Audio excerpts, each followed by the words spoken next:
Can you describe the day of the hurricane? Oh, yes. We were having tea. It was tea time. And we had a Jamaican cook, and she served the tea, and she said, hurricane weather. And we didn't believe her. It was stormy and big waves. We lived right on the beach. There weren't, most people were not living on the beach, you see. There was only summer people who were foolish enough to get so close to the water. But it got worse, and the waves broke a front window, and toppled an oil lamp on the floor. And by that time, we decided it was time to leave. So we didn't take very much in the way of luggage or clothing.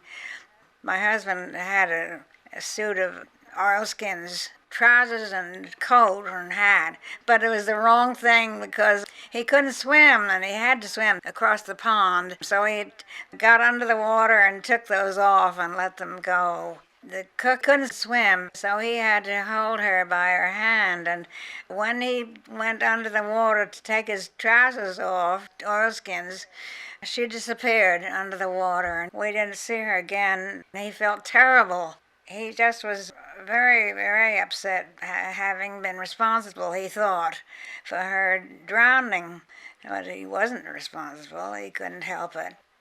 We swam across the pond behind our house, which was on the beach, and got on land.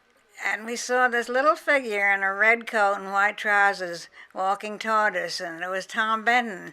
And he said, I'm glad you're safe and to come and stay at my house tonight, which we did. And his mother was very upset by our predicament. And next day she cooked a wonderful lamb dinner for us. So we were all right from that point of view.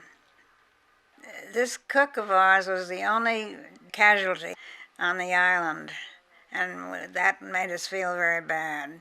And that night, the night of the hurricane, when we were sleeping upstairs in Tom Benton's house, my husband, Bob Thielen, actually cried. I never saw him cry before or since. So the next day, he went with somebody else to look for her body, and they found it right away. And they telegraphed her family in Jamaica, and her family said, please send the body down, which we did. Our house floated over across the pond like a box, and our house was hurt very little. Water did come in up to about 5 feet. And when we went in the next morning in the house, it was sitting on the side of the hill at an angle, and you felt dizzy when you went in it. You felt seasick.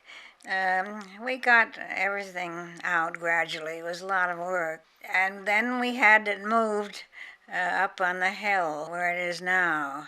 We lost track of the cat, but 2 days later, when we went to the house to work, there was Finn sitting on the porch just as calmly as anything, and gave us a great welcome. But that after the hurricane, Tom Benton took us in. He was terribly cordial and nice, and we just felt very much at home and very grateful.